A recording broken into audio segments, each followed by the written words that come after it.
What is up, everybody? Welcome to Grant Teach Me Something, the second episode of the third season, which we are doing 3 steps to blank. And I will explain the wonderful background and the wonderful sidekick here in just a second. But today, what we're going to be focusing on is 3 steps to repeat wholesale buyers. If you're getting into wholesaling, this is going to be a huge part of what you need to be successful. You know, the thing that I can really tell a new wholesaler by is when they start bragging about how big their wholesale list is. You don't need a big wholesale list. You need 3 or 4 people that will buy every stinking property that you send to them. So we want to foster that relationship with folks, and I'm going to spend this next 3 segments giving you the 3 steps that it's going to take to make sure that your cash buyer comes back and keeps buying properties from you. So stick around, and we'll see you on the other side. Propelio TV is sponsored by Double Mortgage and Investments, CreativeCashflow.com, and Lifeonaire.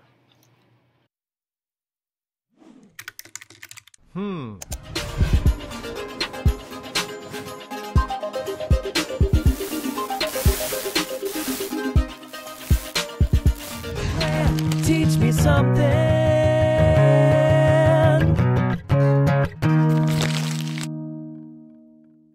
All right, and welcome back to Grant Teach Me Something. What's up, Fabiola? Hey, how are you? I'm doing well. This is Fabiola. Hey, For those guys. of you who do not know, Fabiola is the only reason why I've ever done anything. my limit of ability is stopped at expertise.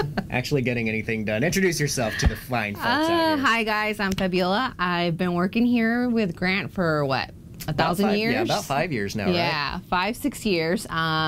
So, yeah, that's it. All the operationally Yeah. and everything that's happening behind the scenes. She's been the behind the scenes person. If you guys have watched this series for a decent amount of time, you've seen in like the first season, the second season, I reference traction a lot. I talk about building of the business and that kind of stuff and what's so important in that visionary and integrator relationship. Fabiola here is the integrator. She's the one that sees in the weeds and can make everything happen when I'm like, let's go do this and do this. She's like, yeah, but Grant, what about do it. So thank you.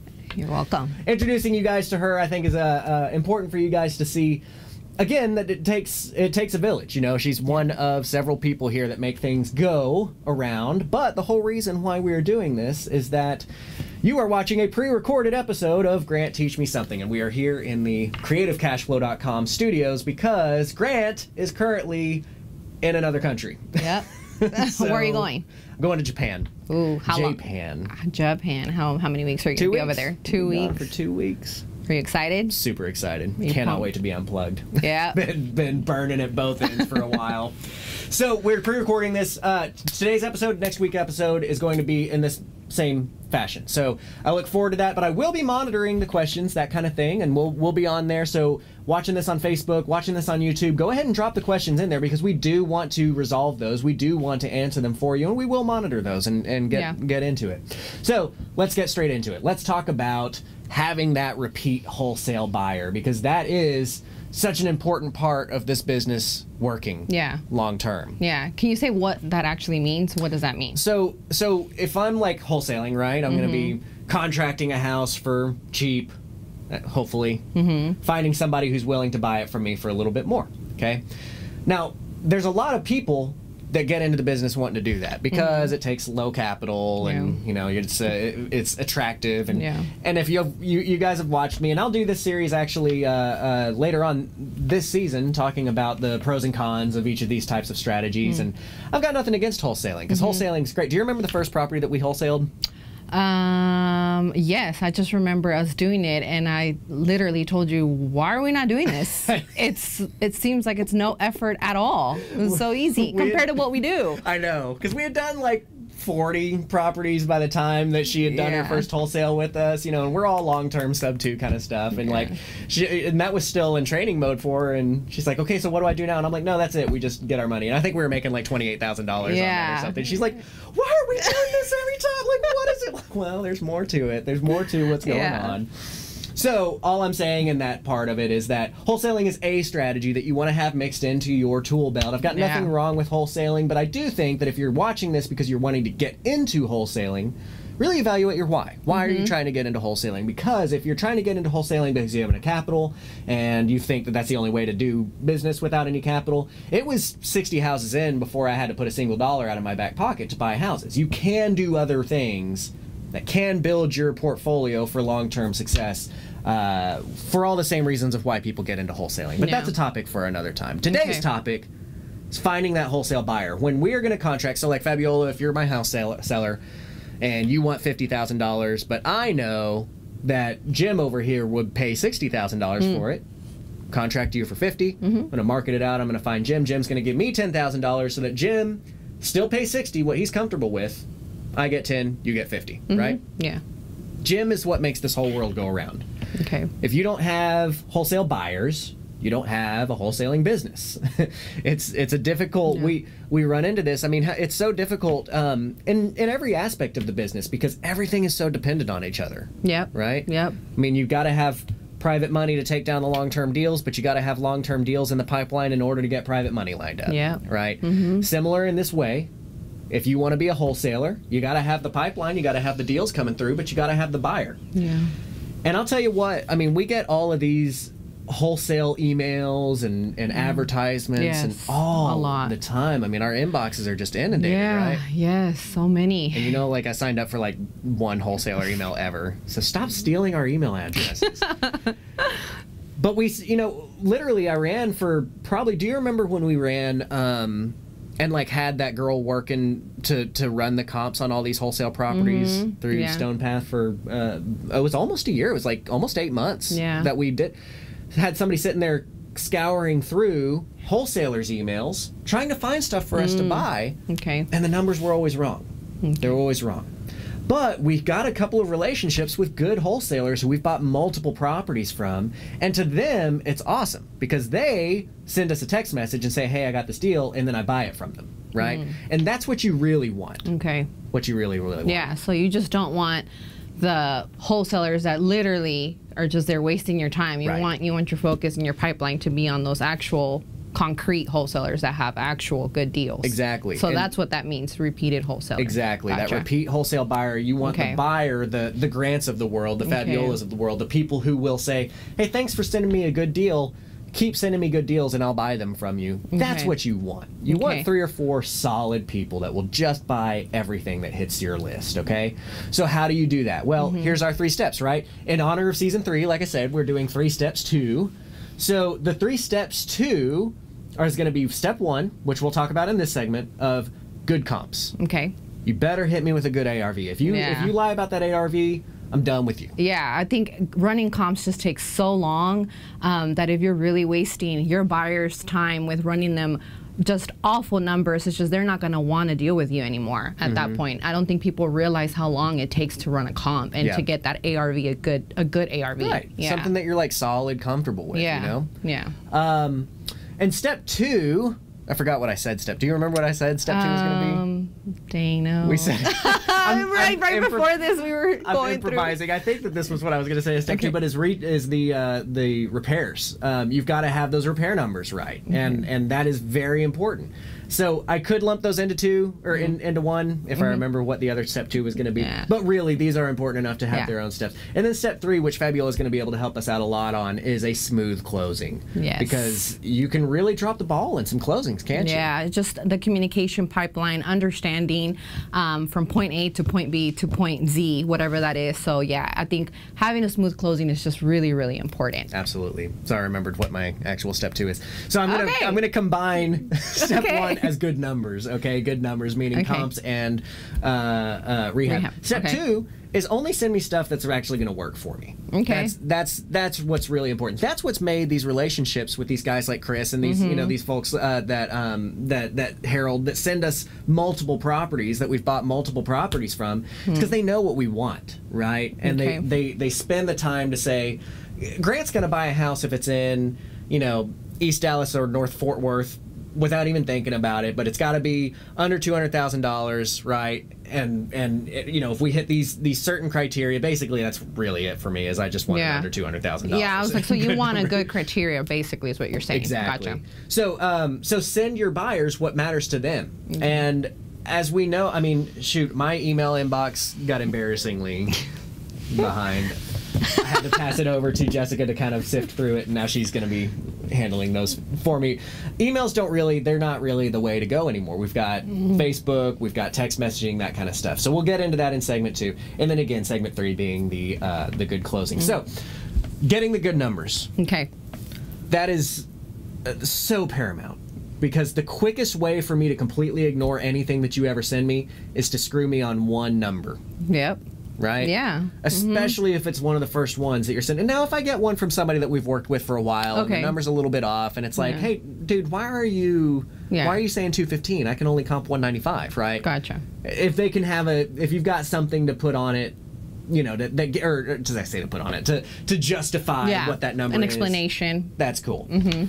But this is why it becomes so dangerous as a new wholesaler, because your reputation gets shot so quickly if you don't know what's going on. One of my problems with people getting into wholesaling, like, from the start, is that people think, oh, I'm going to go be a wholesaler because that's the easiest strategy, and I don't need the capital, and I don't need... To be a good wholesaler, you've got to be better than everybody else at running numbers, at negotiating, at all of that kind of stuff, because you've got to win the negotiation to get a better price, right?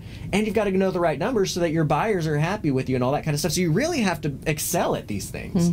Next week, what we're going to be talking about is going to be how to properly get an ARV. Yeah.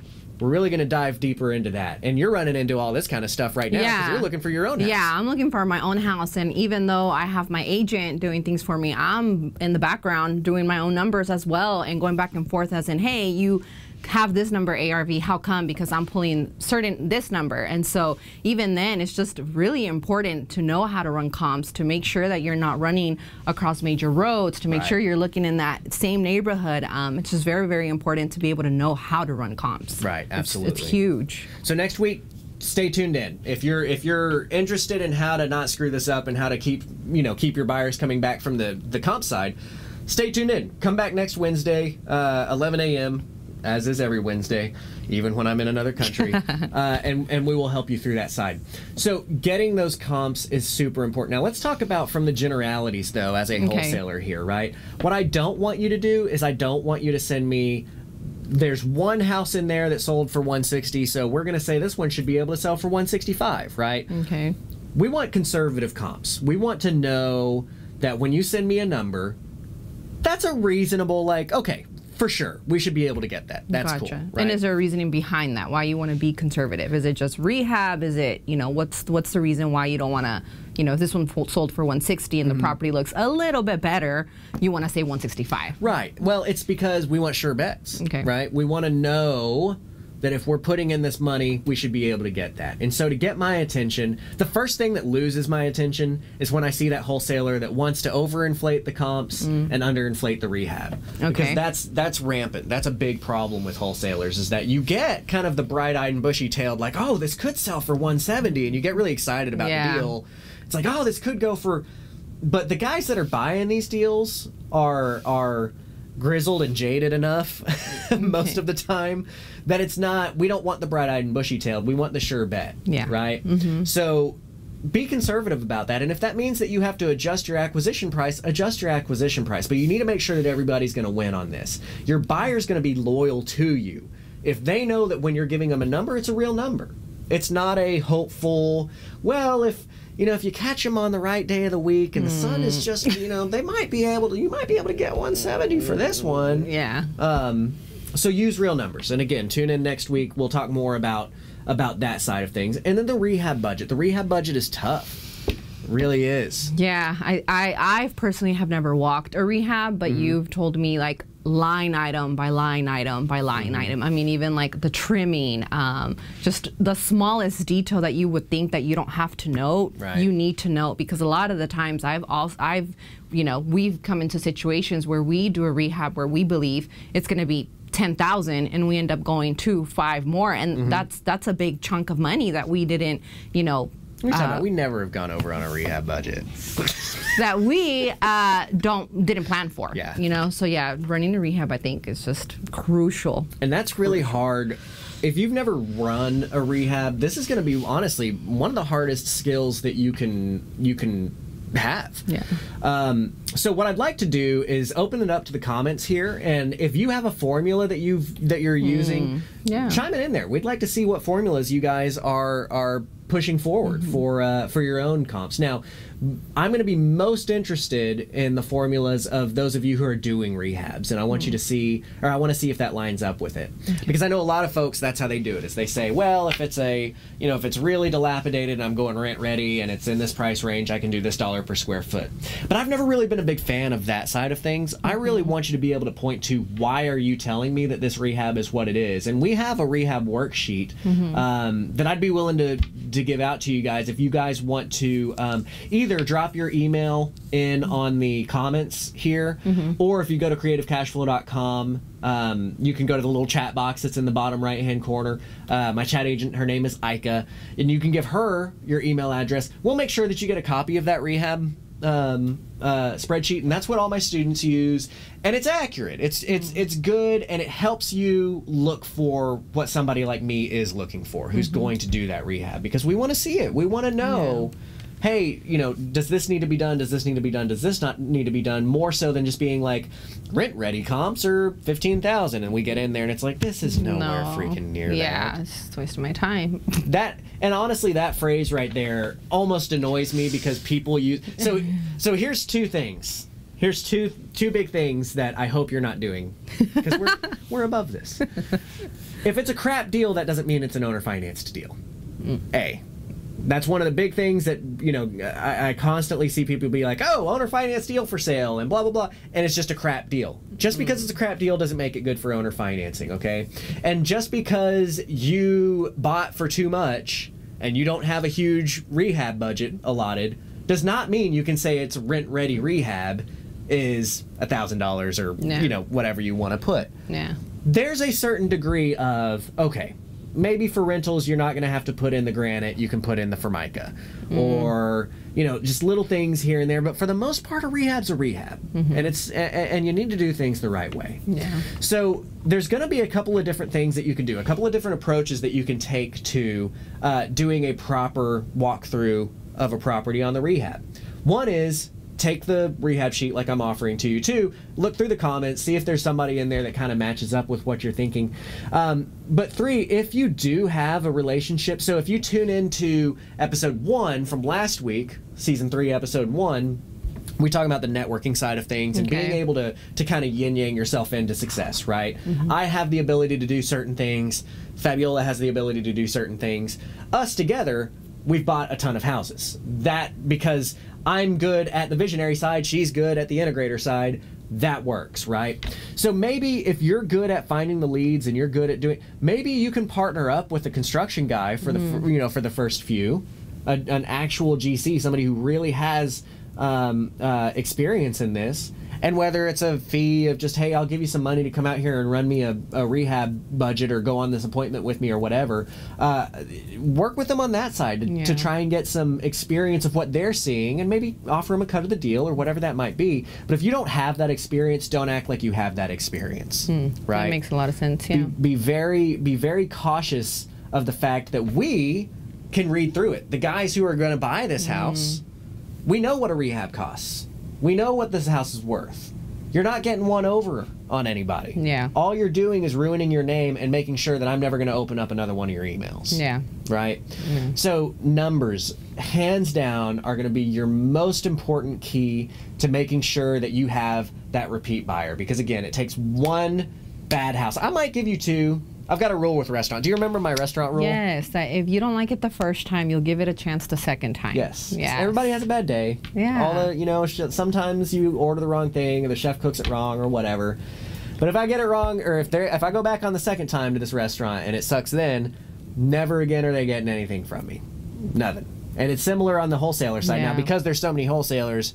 It's the chances are much slimmer of it being 2 times. Right. Yeah. You really got that one chance. Yeah. So make sure that your comps are right. And guess what, guys? Propelio.com allows you to run actual real MLS comps, and so you really need to make sure that you're using the tools that are available to you. Propelio.com has done a ton of work to get you guys access to actual MLS comps, which was previously just almost impossible to get to without being an agent or an unlicensed assistant or something like that. So this is so much easier now than it used to be a few years ago, right? Yeah.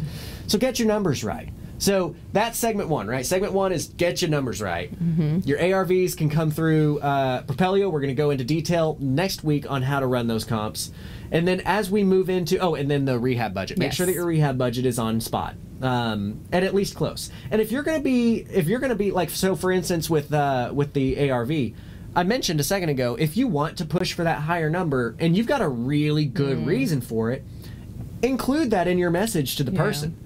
Be very frank about it. Be like, look, most of the properties sell for this, but because of X, Y, and Z, I feel like you could probably get this, you know, but we're basing our price off of this, right? Yeah. And so giving that reasoning why is very important, because I have shifted before if I disagreed with a number and then they've said something, and I can't think of a good example, but they'll, you know, they'll tell me why they're, I'm like, oh, okay, all right, I'm with you. I can feel it.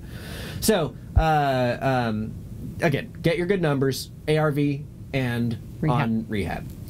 As we go into portion 2 of this, it's going to be how to figure out what your buyer wants and providing them with that, providing them with a good product. So we're going to go to break. Stick around. When we get back, we're going to talk about providing a good product to your buyer so that they want to come back to you and buy from you again, and again. So stick around. We'll see you on the other side. Propelio.com. What does Propelio offer? Lead generating websites, access to true MLS comps, off-market lead lists, and deal alerts. Get them all today at Propelio.com. You want to buy more houses. Here's Dar and his wife after only 2 weeks of being my mentor student.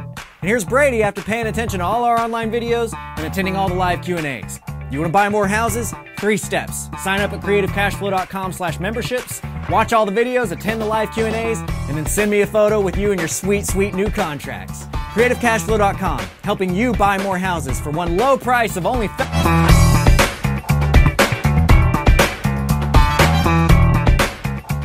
And welcome back. All right, so we are talking about having repeat wholesale buyers. How do you get your cash buyer to want to keep buying properties from you as a wholesaler?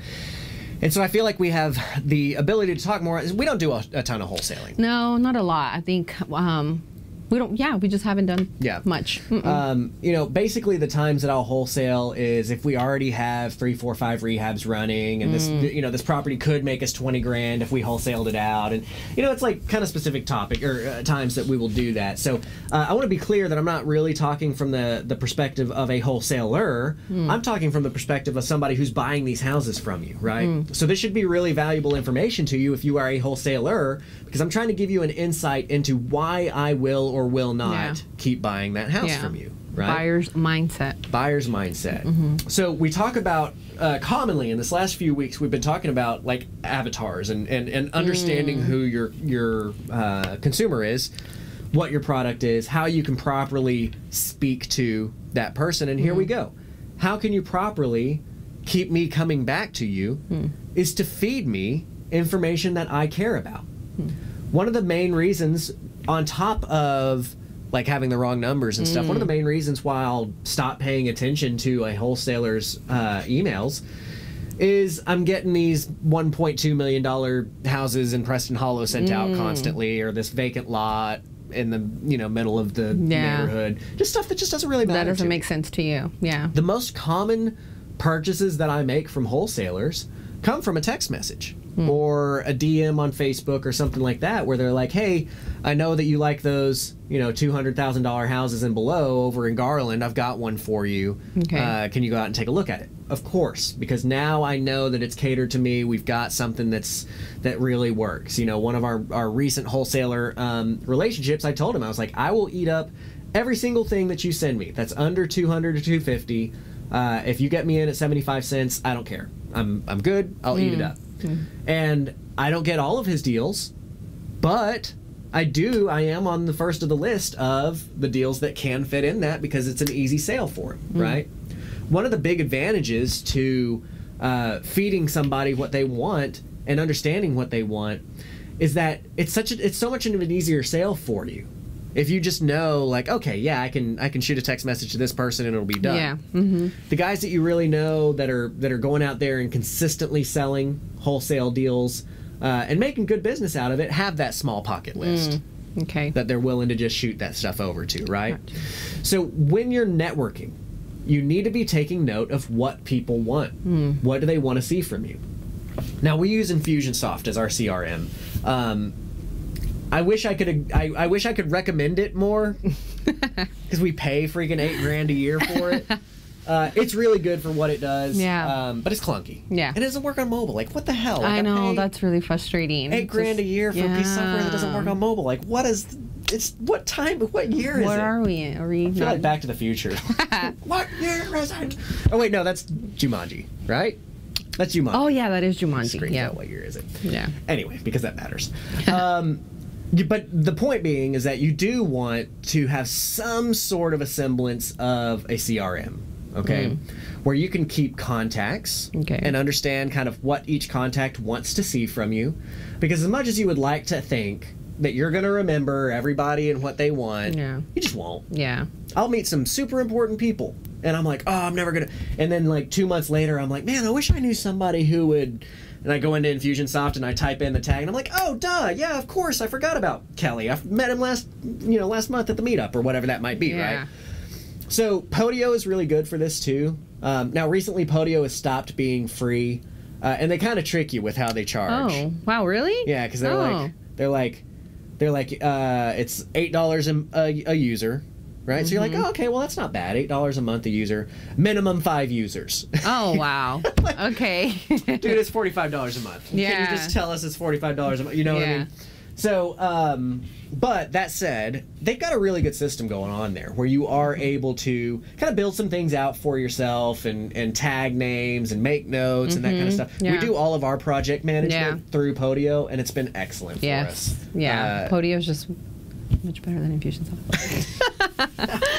Yeah, as far as tracking stuff. It is. Yeah. So like, you guys don't need Infusionsoft. I need Infusionsoft because of the stuff that we do on creativecashflow.com. You know, with the payment gateways and email blasts and all that kind of stuff. It is good for what it's good for. Yeah. The project management, the CRM side, man, Podio's just super solid. Yeah. It takes you a little bit of time to build it out. Yeah, and get used to it and try to figure out what layout you want, because you're able to adjust your layout and what you want to see and what you don't want to see. But yeah, it's great. Absolutely. And there's some guys that have really taken this to the extreme with the Podio stuff where, I mean, it really can automate a lot of stuff for you. And there's people that are building out, like, I don't know, call it a skin or something, like kind of it's based on Podio, but they're building out a whole system for you that makes your phone calls and makes your text messages and has your emails linked up and all that kind of stuff. RJ Bates, if you're watching or if somebody wants to tag RJ on this, I know that he's coming out with his own CRM system, which I don't remember if it's based off of Podio or not. They answered that, and I don't think that it is. But I trust a guy like RJ who's in the business, you know, to put that system together because they know kind of what cater to investors. Right, exactly.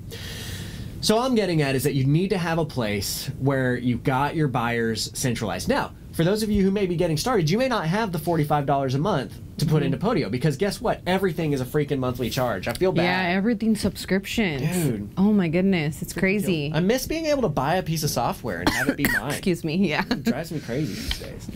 So I feel bad, like when I'm teaching students, personal mentor students or anything, and I'm like, oh yeah, you should get this, and oh yeah, you should get this, and next thing you know, I'm like, yeah, it's just $500 more a month for these 5 different systems. So you don't have to pay for this stuff. You can also do it just through your contacts. So this is going to be silly. I don't know if I've ever shown you that this is how I do my contacts or not, but like probably no. So I name like all of my investor contacts. When I save off a contact, I put the word investor in there so that I can like just group it. Yeah, you know, I can search for investor, and then within the I just called somebody. Within the contact itself, there is, when you create a contact in the company portion, I'll put like wholesale buyer, or I'll put just a little tag for it. Just little tags, you know what I mean? Just some little something, Yeah. hedge fund, whatever that is, so that whenever I need to go look through it, I can just search hedge fund and all my hedge fund people pop up, or I can search for realtor and all my realtors pop up. So you can use that similarly with this. When you find a buyer and you and what I would do is just kind of come up with a system, right, to where it's, because if you get kind of close, it's going to be good. So you might have like a system where you say under 100, under 150, under 200, under 250, that kind of thing, right? So that way, if you talk to somebody at one of these networking events, like in May 14th, Ryan's going to kill me because he's not here to tell me. I think it's May 14th is the next Propelio meetup. Or you go to any of these things and you meet somebody that wants to buy, make a note of what they want to buy. So when you get an asset, when you get a wholesale contract that comes in and you know what the ARV is, you can just go to your phone and you can search under 200 and all your under 200 buyers will pop up. Shoot them a text message. Gotcha. I respond way more to wholesalers that text me, hey Grant, I've got a house that I think fits your criteria. It's, ARV of 200 in Garland and, this is the price, right? And that piques my interest much more because I know you're trying. I know it's just not some lazy like email or it's just you're just throwing a net. And so it's kind of akin to when you're marketing in general. Like, we don't want to just send a postcard To just everybody. to everybody. Yeah, or a certain zip code, or that's just too mass. That's just a lot. Exactly. Yeah. But so where does our most success come from? From narrowing it down and having a criteria and having bullet points of who do we want to reach out, who's our avatar here, who's our who is it that we're trying to reach? Yeah. And so having that as a buyer, you want your buyers to be filled in this kind of criteria bucket. Kind of what I hear from you, just having buckets of people of these are the people that want this, these are the people that want this, filling them with the ARVs, with the areas, whatever that might be, so that it's just, much easier for you to be able to shoot out that marketing. Exactly.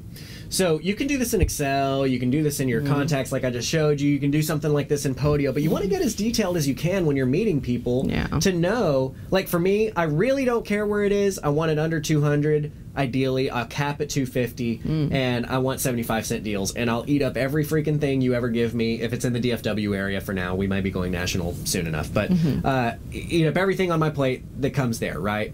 So your tag for me might be DFW, 75%, under 250, right? And so then when you get a deal, just start searching through your contacts for what does this kind of fit and reach out directly to that person. That direct targeted marketing, because you're marketing to me, but that targeted marketing gets you so much better success rates than just some random blasted email. The other thing that's kind of cool that you have the ability to do right now is these Facebook groups. Yeah. I talked about this on the marketing side of episode 1, or I'm sorry, on the networking side of episode 1, but guys, you've got to use these things. These Facebook groups are the real deal. It's, it has replaced the email list for, for so many different ways.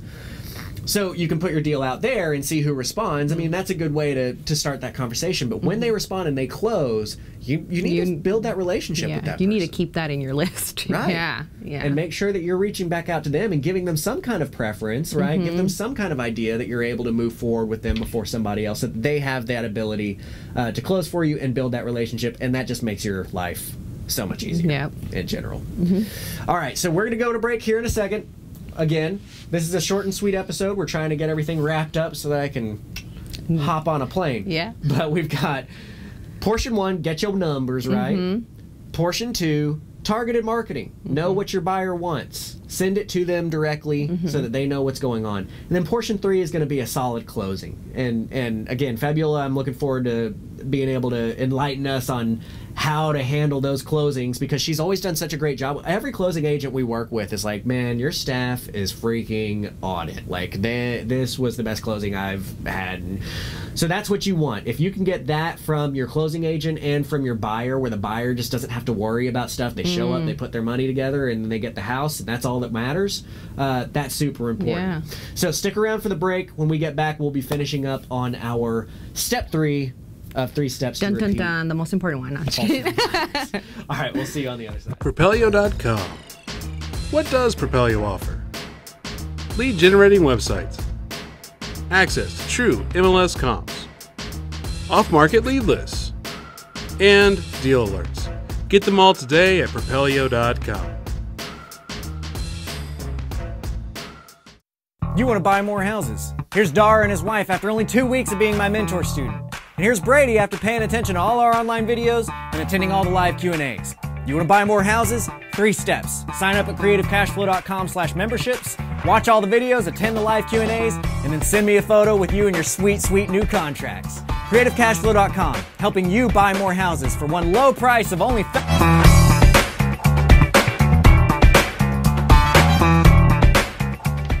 All right, and welcome back to Grant Teach Me Something from the creativecashflow.com studios, as we are pre-recording to still get you guys content, because it is so important to us that you are getting content every week reliably from Propelio TV. And again, just to take a moment to tell you guys about Propelio. I mean, Propelio has done a phenomenal job of making sure that you guys have consistent, great education to come to and learn from each and every week. So reward them. Check them out at Propelio.com. If you're not already a member, sign up for the free trial there.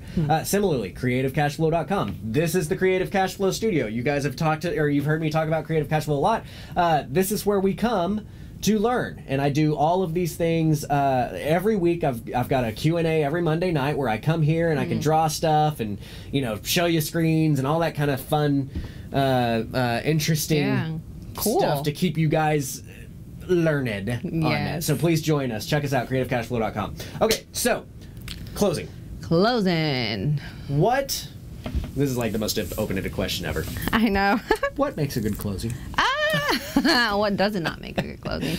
I don't know. Closing is just really, really important. When you guys bring in your deal and it's between you, your buyer, and the closing agent, you want to make sure that you, as being the person that's going to end up getting this deal closed, you want to make sure that you're able to provide all information to the closing agent. You would hate to come to the table, or even days before, or you know, when the contract gets submitted and there's no follow-up, or you know, you're at the table and there's just, you know, miscommunication on numbers or whatever that might be. So it's just very, very important that you, your staff, or whoever it's going to be that's going to be able to be on top of all of that, and top of the details, on top of following through, following up with your buyer, following up with the closing agent, if it's every day, if it's a day before closing, whatever that might be, so that way your buyer understands that you are on top of it. And so it's really important. It's not just about submitting a contract and hands off, let's just cross our fingers and hope that the closing agent's going to take care of it, even though, yes, a lot of the responsibilities on their end,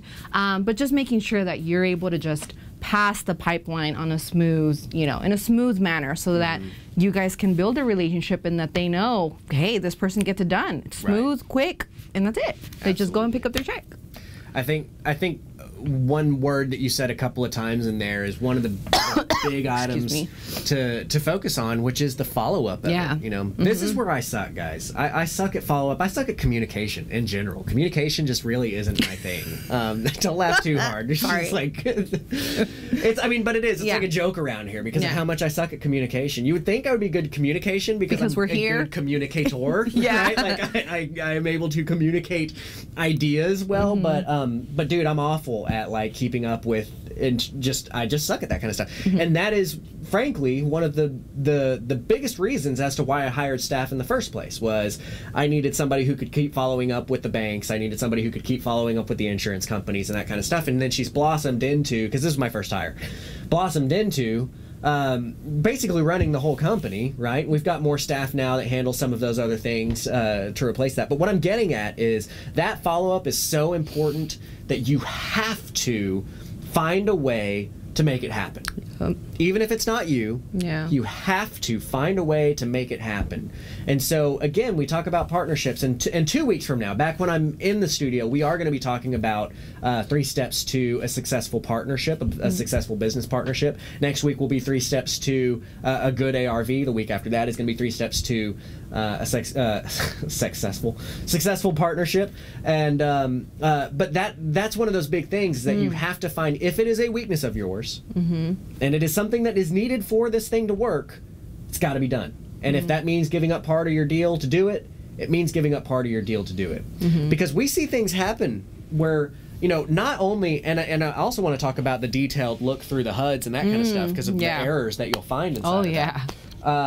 But we'll see it happen where, until we asked the question, hey, where is Yeah. this? It won't happen. It will not. You would only imagine that that it will eventually, come up, but it won't. Unless you or somebody on your team or whoever it is knows what they need to look for, and they don't ask that question. Trust me, you will come up to a problem. Like, you will just face a problem if it's either a closing or whatever that might be. So you would be surprised at just errors and missing documentation, just things that prevent you from actually getting to the closing table. And so once you turn that contract in to the closing agent, right? And that contract, I mean, your underlying contract, the one where you're buying the property, as well as your assignment contract where you were assigning it over to your end buyer, that's going to get turned in.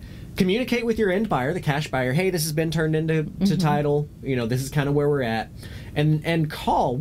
How frequently do you call? I mean, so we have really good relationships with our title companies to where, like, as time has gone on, I'm sure you don't have to call like you're not hounding Sharon like you would have been as we very first started this relationship, because we've built that relationship and you know how that's going to go. But for somebody who is building that relationship, who's starting out with, hey, I may have not closed with this person ever before. I may have only done 1 or 2 closings with them before. How soon after turning that contract into them via email would you recommend making phone calls and kind of checking with them? I mean, to be quite honest, I would say within a day. Just because, again, there can be so much miscommunication, whatever that might be. So just following up, either emailing the closing agent or giving them a call, just saying, like, put a name to the phone call to say, like, hey, this is so-and-so, this is the contract that was turned in. I just wanted to give you a call and just ask if there's anything that you might need, or there's something wrong on the contract that wasn't filled out correctly, or if you're missing something, please let me know so I can get on top of it. So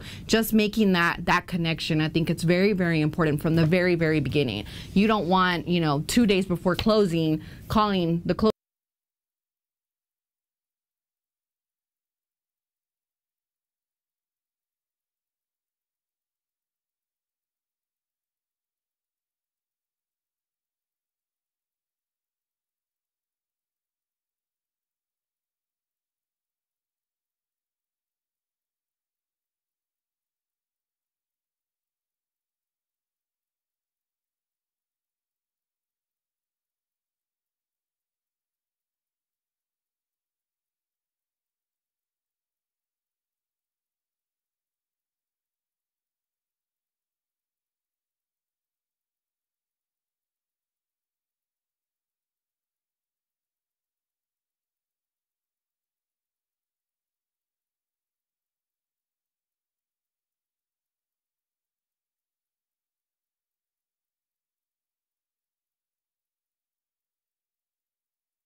Yeah. 13 people still watching on Facebook. Blame Tommy if it cut out. Guess it's done. Yeah. Was it our show? Are we still?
Yeah.